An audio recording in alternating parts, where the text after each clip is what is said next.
So this video is for anyone wanting to install the LP Adventure canister filter bypass. This is actually all you get. If you think you could make something like this yourself, this might help give you some ideas, but otherwise this is going to be an install video. So we've got a K&N filter, looks like 1-inch radiator hose, an elbow joint. This is the only piece I'm not familiar with. I'll have to source this out. I'll leave it in the description though. Hose clamp and a zip tie. Ooh. That's some high technology there. This is made by a Canadian outfit. They seem like they actually do pretty good work, but I was surprised that they used Freedom units in their measurements here instead of the metric system. So this is also their instructions, by the way. This is what came with it. It's just pictures. I guess translating from French to English is pretty hard. I mean, really, you could just look at that one picture and figure out what to do. But I'm going to go ahead and do an install video.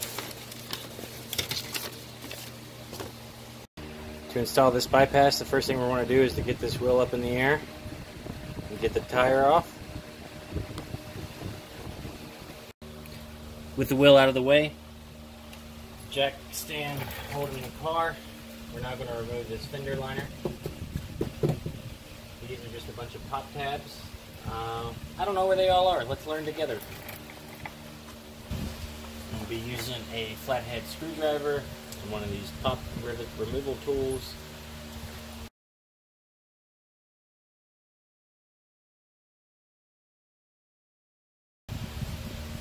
Ended up needing a Phillips screwdriver. We're going to have to remove the mud flap.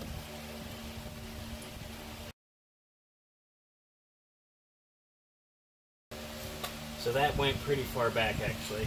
There was a series of tabs back here all the way to the muffler and heat shield. The heat shield's actually built into the fender liner. But we now have access to the canister. So with the fender liner off, this is what we need. This red clip right here comes off. It's actually on both sides. I can't get a good angle, but you just pull it apart on both sides.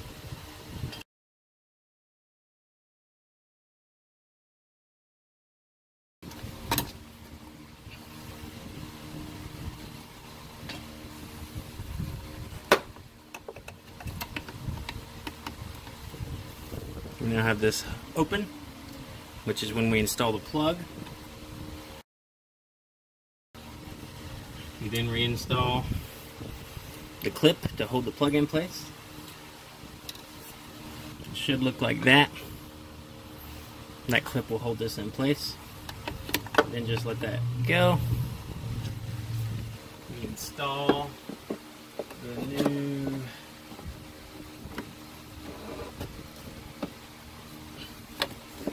bypass.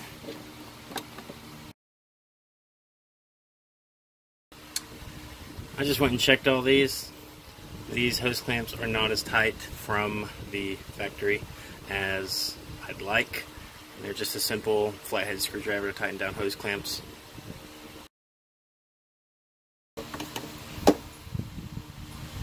I'm just not impressed with this thing. Okay guys, I have a confession to make. I'm starting to feel like, what's that guy that takes apart stuff, the crazy Canadian guy? I was having a hard time getting this in here. So this is the piece that goes there. And so I thought, well, I'm going to take it apart like this and then assemble it. So as I'm taking it apart,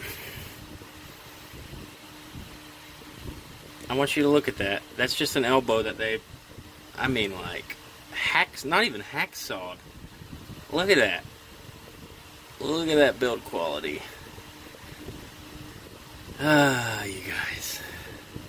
I hope this is coming up on camera about how bad that looks.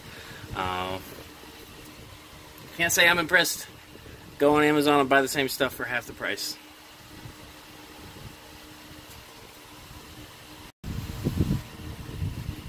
So this is what they did.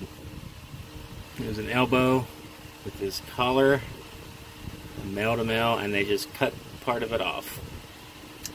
Which is fine, I guess. It's not a big deal. It's just one of those things where, unless you plan to just pay for this part and have a shop install it and charge you whatever aftermarket, I mean, you're going to be so far into this anyway that you might as well just make one yourself.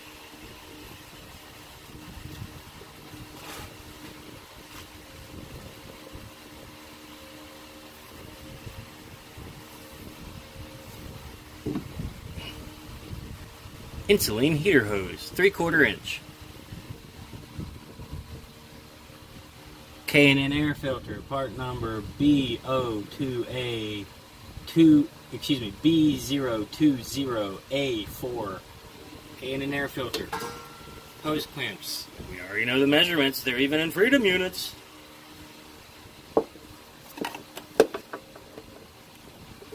There we go.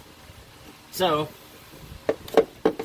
that part that they chopped it and then connected it on the wrong end.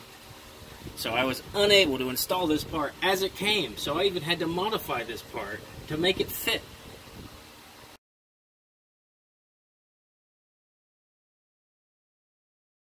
We've got this filter up here. This is the extension. Instead of drawing air from the bottom, it will now draw air from up here. This is about 6 inches below the bottom of the windows. So if you manage to get water in that deep, you've got bigger problems. Here at this bolt, it's 10mm nut. We're going to go ahead and take off. We're going to take the supplied clamp, put it on the hose, and reuse that same bolt.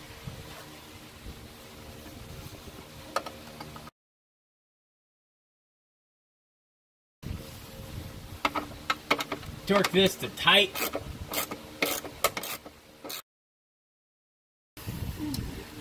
One last thing, this loose piece, I believe this zip tie is just meant to chain it down, keep it from rattling.